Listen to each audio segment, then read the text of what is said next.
What's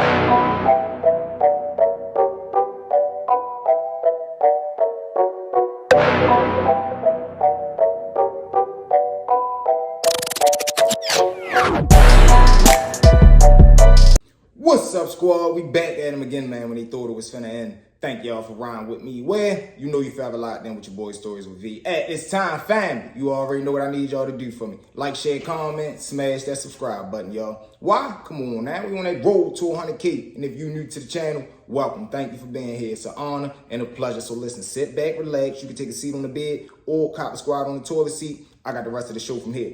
To that one and only V squad. Ditto the motto, man. Listen, it ain't no squad like our squad because they don't mob how we mob. So with that being said, we're going to continue to push, mob, put them numbers up, and dominate 2024 is our year. If you would like to support the channel through Cash App, boom, it's listed right there. If not, please join the membership, man. Exclusive content over there. You definitely want to get involved. If you would like to come on the show and tell your story or have a story told through V, jump in that comment section right now or DM me on one of my platforms. We would love to have you on. Without further ado, mob, y'all know what time it is. Let's jump into them V mob. Shout out to the day. Number one on the V mob list, man. Salute the DC established 94. What it do, family? Number two on that V mob list, man. Salute the Tango. What it do, family? Number three on that V-Mob list, man. Salute the Rock. What it do, family?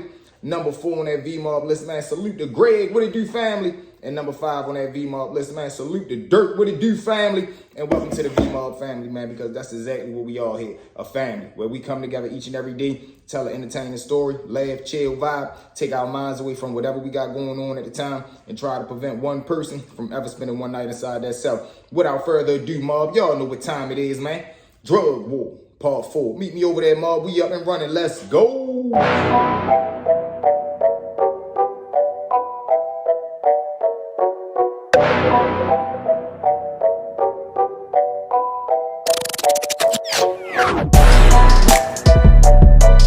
What's up, squad? You made it. Let's jump into it, man. Drug War, Part 4. So, man, bouncing back to field. He all the way out of Ohio because he done just got sentenced to 12 to 18 months out-of-state placement. So now y'all got to picture this. He from Baltimore City and he all the way out in Ohio. So y'all got to think as he's coming up through the ranks, he definitely got to establish himself and let it be known he not playing. He ain't going for nothing. He from Baltimore City and he here to put his foot in the ground. So now as he doing what he do, he get into a couple of altercations because you got to understand, you on foreign land and the Ohio dudes is always going to test you because they tested anybody that's coming from out of state or out of the city that's coming into their placement. So now he get into a few good bumps, but the whole catch to it is the dudes that's running the whole organization out of Ohio, they Playboy Crips. So now everybody that come through and they give them they bump, whoever stand up like a man, they recruit him and put him down with the set. So after the field go through his little altercation and he bumped with the little Crip dudes for real, he tell him like, look, sure, you got heart, you're a stand-up dude. We like how you carrying yourself, man. We want to put you down, make you a Playboy Crip. Because you got to also understand that the Crips, they was doing a lot of different things like this. When new dudes was coming into the placement, they would try to test them, check their temperature, meaning like one of the little dudes might be on the phone, here send one of the Crips over there to hang his phone call up, see what he do. When it come lunchtime, like I told y'all about the contracts, they sliding dudes contract. When it come to the chow hall, they got Crip dudes that's walking over there, straight taking other dudes' tray. If they don't stand up and fight for themselves, they not going to eat. If they stand up and fight like a man, they going to get a tray back to them. And then, like I told you, when they get back to the dorm, it's going to be an altercation. If they can fight and they stand up men, they're going to put them down with the set. If not, they're going to become victimized out there. So now as time going on, Phil here officially becomes a Playboy Crip. So now he go from making his name being known just as a Baltimore kid who ain't nothing to play with. Now he got his sights set on becoming a big dog as far as inside of the Crips. So now any mission that come up, he first on deck. Anything that need to be done, he raising his hand first. He putting in all the work and he getting his rank up. So now the big time Crip that's already out there running the organization, he say, look, man, I got a proposition for you. Phil say, what's up? He say, look, man, what is looking like back there in Baltimore? Because you got to think every day they watching the news saying everything that's going on in different cities and states and things like that. So he like, look, man, my block crazy right now, but you got to connect. He like, yeah, listen, though, but only on the weed. I got somebody that's out here. They can mail it to your peoples. If you got somebody in a good address that you trust, I can send you some packages down there. So now Phil then went from just being the new kid on the compound to him damn near being the big time Crip dude right-hand man. So Phil like, hell yeah, I got some peoples uptown, man. What you trying to do? He like, look, we're going to send 5 pounds down there when it land. This the number that I need up off of it, because you got to think, it's all a profit game. It's all a numbers game, and we already locked up. So basically what the big time Crip dude is telling Phil is, listen, I'm going to send you 5 P's at this number. So automatically he taxing Phil, of course, but Phil not really tripping because he going to make out on the back end anyway. And when it gets to your peoples down there, they sell it, send the money where the money need to be sent at, and we going to continue to eat like that. This is how Phil was beginning to make his empire rise from behind the wall all the way in Ohio and still making things happen into the city. So now bouncing back to George. After George get done meeting up with Pete and he didn't just put his men in position, they got the block running like a well-oiled machine. So now after George off the little ounce that Pete gave him to get the money back to, he go ahead and knock that off. And he got the ounce that he got the money to keep for himself. He go ahead and flush that. But after he flush it, him being the natural smooth little dude that he is, instead of him keeping the money for himself, he divide the money up with all his men because he already got the mentality from the dudes that he been groomed by. You take care of your workers, man, so they can take care of you. So now after all the work get knocked off, he jump in the car. He's shooting back up there to holler at Pete when he pulled back up on the block. Y'all got to understand, Pete already got a soft spot for him because he an honorable little dude, and that's his little brother, little man. So he looking at George as a little brother too. So now when George pull up on the block, he jump out. He like, Pete, let me holler at you, man. He sits down, they get to rapping to each other. George pass him the money. So now Pete sitting there looking like, damn, sure, that's how you getting down up there? George straight tell him like, man, I told you we ain't doing no plan. So Pete say, okay, I see what time you want. Sit right here real quick. I'll be right back. Now Pete jumps in his car. He count the money out, make sure everything's straight. Even though he ain't questioning George's integrity, but you still got to do it because this business. He jump in the car, count the paper up real quick. He go up in the glove compartment. He got a half a bird. He come back to the step. He got half a bird in his hand. He sit down. He slided to George. He say, listen, you can handle that? George look at him and tell him, man, stop playing. You know I can knock that off. He said, all right, that's a bet. Listen, this is what I'm going to do, right? Every Friday, I want you to tap in with me, man. I'm ready to start teaching you the ways. So now George saying, like, what you mean teaching me the ways, man? I know what's going on out here. He like, no, on the other side of things. So now what Pete is trying to tell him is he ready to start grooming him on how to become a boss. So George looking like, man, what you mean? He like, listen, man, a boss should get his hair cut every Friday. Every other week, you should take yourself to go shopping. You and your lady should take vacations once a month. I'm going to teach you how to become a true boss. Make sure your work is taken care of. Make sure you doing things that everybody else ain't doing. So George like, man, what you mean? He like, shit, you got to start doing bonuses. He like, and I got a gunman around here. I'm going to make sure I put you on deck because y'all need some straps for that block. So now George say, shit, why you say that? Pete like, listen, man, you already had thousands of dollars coming through there. You don't think there's wolves out here that's going to be coming to try to take that shit? Listen, the safer your workers feel and the better that they feel as though they get rewarded, the harder they going to hustle and the more loyal they going to be to you. I'm trying to put you on game. Listen to me. So now George like, all right, that's a bet. They dabs each other up. George grabbed the little half a bird off the step, jump in the car. That's his off. So now as he hit it back around the way, of course, he got hella thoughts going through his head. He like, God damn, man, I half a bird in the car. This fool talking about we really need pistols. I got to make sure am I doing the right thing around the way with the men. But he slowly get past that and say, listen, man, I'm already in for a penny, in for a pound. Y'all know the motto now. When he pulled back up around the way, all the men right there, he say, shit, come in the trap with me real quick. They runs in there. He whip out the half a bird, slap it on the table. Of course, all his homeboys sitting right there looking like, man, what the fuck? We in the game. Bouncing back to Ben. Now, after they didn't just put 16 shots in the big man back, they jump back in the car and S off. As they hit it back to the duck off spot, everybody got the thought in their head. And it said without being said, it's official. Ben the new big dog at East Baltimore. As they drive off, they hit it to the little duck off spot they pull up, jump out, shoot in there. Ben sit everybody down and tell them, look, man, first thing first we got to do, we got to go in and get to that stash spot, get the rest of that work with that money that he got in there. Meaning, this is not the big man's actual living headquarters, but this is the headquarters where he hold the work and where he stashed the money at. Boom. Everybody say, all right, that's a bet. Man, this is not the actual living headquarters of where Big Man actually laid his head at, but this is the headquarters where they hustled out of 9 times out of 10, where majority of the work and most of the cash gonna be at. He sits everybody down and tell them, look, man, we gotta hurry up and shake that spot before the word get around. The rest of the men say, all right, what we gonna do about the block though? Ben tell them, listen, man, we gonna give them 2 options, man. They can either get on board and get with the mob, or they know what's happening next. We to knock him off. It ain't nothing to crush them. They say, all right, that's a bet. They load back up after switching their clothes, jump in the car. They head to the little headquarters spot Once they arrive there, they peep the scene out, make sure ain't nobody looking. The neighbors, they shoot up in there, they rummage through the house, find what they looking for. They find 2 keys of smack and about $30,000. They jump back in the car, pull off. Now they hit it back to Ben house to split everything up. They get right there, spread all the cash out. They start grabbing plates out the counter for real, grabbing the razor blade and the caps, and they start putting everything together. Now, once they leave that spot, they ready to go back to their actual block and let everybody know what's going on. Now, after they get done bagging and putting everything together, it's time to head back to the block and officially put the foot down. They pull back on their little block. They get the rest of the little dudes that's actually working the day-for-day hustlers, all the corner men, everything. They say, look, man, let me holler at y'all real quick. Ben sit everybody down, and Ben tell them what's going on. Look, this motherfucker up under new management now. This what's going on. I'm assigning each hustler a corner, and each corner gonna have 2 shooters that oversee the block. They sitting there looking like, what you mean? They say, listen, man, you heard what the fuck I said. Y'all got 2 options. This what's going on. Y'all able to make money. Y'all got somebody that's protecting y'all, watching over y'all, so y'all don't gotta do no footwork, or y'all don't gotta do no pistol play, and y'all got some of the best smack. It's still gonna be the same smack that y'all getting. Plus, I got another connect that I'm ready to go holler at, and we ready to have a new batch out there. So what's the word? What y'all trying to do? Everybody start weighing their options like, shit, we able to still hustle on the same corners we hustling at. We gonna be able to get more money by having a better product, and we got 2 shooters that's gonna protect us. We ain't gotta carry no weapons. Hell yeah. So as they do that, Ben tell his main man, look, run up in the house and give everybody their packs real quick and assign everybody to the spots. He does that. As they doing that, Ben jump on the phone and call his homeboy that he met out, Victor Cullen, who got the other OG, to see if he can score some better smack to provide 2 options out there on his side of town. And this is how all 3 men put themselves in position to start taking over their sides of town. Part 5 coming tomorrow. With that being said, family, let's jump into story number 2. Now, my story number 2, man, wild situation. This one right here is about a father and a son who was real active in the street. They ripped and ran as a team in the street, end up getting knocked off, bouncing to the joint.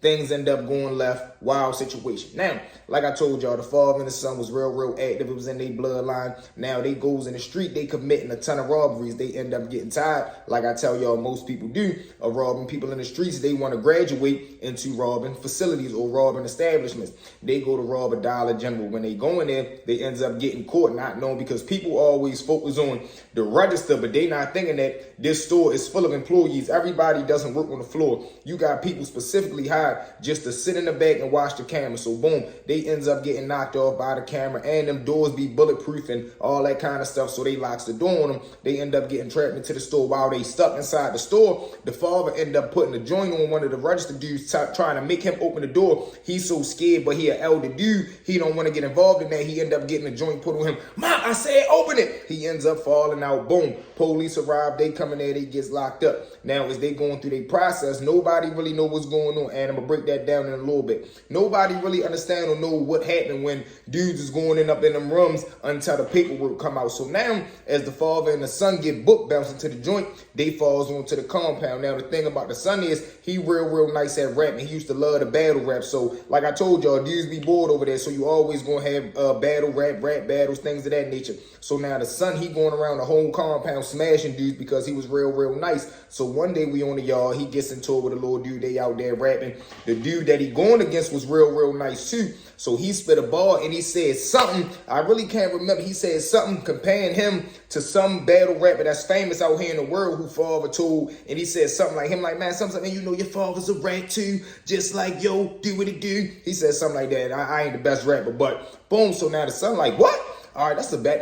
You disrespecting my family. But he really couldn't get mad because he just said some things while he been battle rapping that then disrespecting people. So he like, all right, that's a bet. But the little dude saying like, no, I ain't just rapping. That's real. I don't say nothing that ain't facts in my rhymes, yo. That's real facts, yo. You better look into it. So he basically trying to put him on point through the rap. Like, man, your father ain't right. You better check up on him. Boom, they dip. Now it done put the bug in the air. Now everybody going around spreading rumors. Of course, everybody whispering, saying that the father a rat. Come to find out, I can't really remember what the father did. It wasn't nothing like he got on the stand or something like that, but he did do some funny money stuff that it ended up coming up that the father was a rat. But the father was a hustler over the jail, so he always had a locker full of stuff. Stayed with commissary, stayed with anything you could have, he stayed with it on deck. But of course, dudes that was cool with you on Monday, if they find out you got a little bit of smut on your name on Tuesday, by Wednesday they coming to rob you. And that's exactly what happened. By Wednesday morning, man, 3-4 dudes ran down there, upped them joints on them, told them bag that shit up, boy, you know what's going on. They made him bag it up and they rolled him out, man. Made him go in the bubble with that bedroll and told him he couldn't live there no more. And he ended up going to another unit. Crazy, man. But this way it get wilder at y'all. Soon as the father get transferred, the son not on the same side or the same unit tier with him. So when we come out to the yard the next day and the son find out that the father got rolled out all because of the rap that the little dude did, he catch the little dude on the yard and punish him. Ma. Dumps him all on his head, stomp him out, because it's like, man, you just made my father have a bad reputation. He not really a rat on the point where as though he went on the stand, but he did whatever he did, so now it can tarnish his reputation. You got him beat up and you got him rolled out the unit. No, he wasn't going for that. And he ended up smashing the little dude that did that rap about him. But crazy situation, mob. So with that being said, family, let's jump into story 2.5, mob. We rocking and rolling today, man. Now, this one right here was another crazy situation. Karma on his end. I might have been wrong. Y'all jump in the comments and let me know at the end. Now, during this time, man, we grinding in the streets, ripping and running, and I'm just getting my weight together. Now, when I say that, meaning is I'm just graduating from QPs and half a pound, and I'm ready to graduate and grab the whole thing. So, during this time, though, the price of grass is skyrocketing high, so don't nobody got money to be out here wasting. And dudes, like I told y'all, they always trying to figure out the next scheme, the next scam, the next finesse to try to make the most money, and they pay the least amount of money for the work. So, like I told y'all about the mix match, the trail mix, dude might get some bull crap, and he might get some good, and then he might mix it together and sell it to you whole time. You didn't pay for top shelf. He didn't give you a little bit of bottom mix with the top. No, it don't work like that, man. If what I pay for is what I'm supposed to get. So now we runs into the dude, we gonna call him Tim Dub. Now Tim Dub, word on the street is he got the best grass in the city. So we go holler at him, come to find out we spent like $3,500 with him. We supposed to get 2 joints of the top tier. We goes back and we get back to the spot and we bagging everything up. Whole time we noticing the buds is 2 different colors, they 2 different shapes, they 2 different feels. We like, yeah, man, you done burnt it. So as we trying to run through the grass, hella sales is calling me back. Like, man, I don't want this, D, what you doing? You done mixed us up. You trying to burn it. So I'm losing money now because the people don't want to buy the grass. I'm ready to have to sit on the shit, come up with some new money to buy some whole nother type grass, some good shit. Instead of these people, no, you putting me behind the 8 ball, brother. So now I say, you know what? As I'm calling, I'm trying to tell him, look, yo, take this back and just give my money back. He want to play tough Tony. No, shorty, I don't even get down like that. I don't do business like that, man. What you want, some broke shit? All right, say less, big fella. You playing? I'm ready to show you what time it is. So now I get to my homeboys. I tell them, like, look, he ain't trying to give us our money back. He ain't trying to be on man time. So we ready to get on bullshit time. I got a home girl. I call her, tell her, listen, man, call his numbers and tell him you try and grab some grass. Now, this fool is so green and he not even so sharp. Like I tell you, hitting off his block, thinking that he trying to be spontaneous. He had the grass in the car. When the sale come, when the sale call, he'll run to the car, run up in the house, bag it up, then hit him. So this way, he's not caught in the house with the product. Man, he out of there. So now the whole time when my homegirl called him, he pulled up and he trying to flirt with her because she a female. So when she call him, pull up, he come out, they right there talking at the car. Whole time my man go around back. When he go around back, this fool done left his back door open. So whole time my little man already in there waiting for them to come back into the house. He hits her, trying to get her number. She give it to him because she already know what's really happening. He goes back in. Now, as he going downstairs for real, we jump out the car. We run around back. As soon as he get down the basement steps, we at the back door. I hear my homeboy up on him. Bitch, sit down. You better not fucking move whole time. As soon as I hear that, we opens the door, come right in behind him. He sit him down right there. We tell him, man, where everything at? Of course, he buck a little bit, put that joint all on him.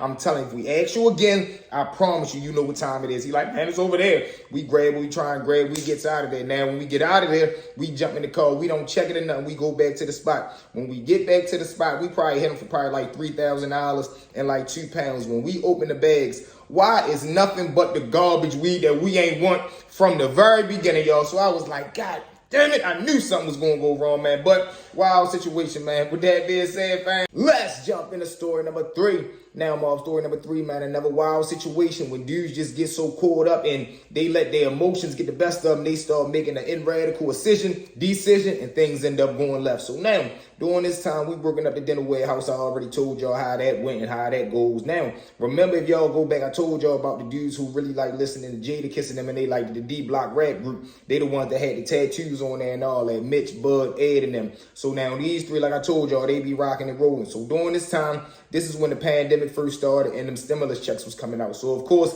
everybody that's getting them, they coming to work bragging, showing up the money, acting like they always had money, acting like they didn't get their check. When Monday you couldn't even buy lunch, but the day you buying 5-star meals. But you know how that goes. So now Ed and them, Mitch and all of them, they waiting for their checks to come in. Like I told y'all, they real close-knit and they all live on the same block. So one day we up the job, Mitch say, man, listen, if you want to, Friday, we having the cookout up the house for real. You can come through, cool, chill vibe, good energy. We like, all right, shit, that's a bet. Friday come, we ain't doing nothing. We shoot up there, chill with them. Now we get up there cool and he on the grill, laid back. Now, Ed and Bug and them come over, just so happened, guess what the day was? They got their check. Now, all of them did all their paperwork at the same time and all that. So, of course, Mitch is looking to get his check the same day that they do. So, when they come over there, they like, boy, we got that money, boy, you got your shit yet? Mitch like, hell no, my mailman ain't come yet. So, we like, all right, that's a bet. Now, mind y'all, this was weird because Ed and Bud and them, they stayed like 2-3 blocks over. So you would have thought every mailman came in the same time. But let's just say we out there cooling for about an hour. Hour come, guess who driving down the block? Mailman. So of course the Mitch break out front. He right there. He damn near beat the mailman to the mailbox. When the mailman handed him the mail, he rummaged through it. It ain't no check. So he going off, man, what the fuck? You sure that's it? The mailman like, hell yeah, man, I'm telling you, this is all you got for your house. But he's smirking and laughing because in my mind, he already know what he waiting for. The mailman been probably going through this all day. Everybody know them checks coming. He been probably getting pressed all day for that money. So as he started laughing and walking off, Mitch like, man, what the fuck is you laughing at? Ain't shit funny. Mailman turn around, man, you better calm the fuck down. Who you talking to? Mind y'all, we in the hood. So the mailman, he ain't no regular just square. He a regular hood dude too.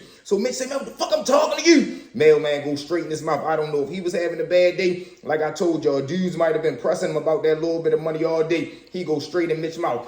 Now when he hit him, them two get the bumping, but he punishing Mitch. Now Ed and Bud run out back. They try to jump in. The mailman get to punishing them too because you gotta think Bud one number probably like 4'3", no muscles at all. Bud, he ain't have no fight game in him at all. So the mailman beats all three of them up, lead them right there. He jump in his truck, pull off. They get up, getting themselves together. I lie to y'all not, man. Maybe about 35 minutes later, another mailman comes down there and drop off his check. We just sitting right there looking like, man, is you serious? But that's how I go when you jump the gun and you jump the gun and you try to make your problems somebody else's problems. But with that being said, family, you know what it is.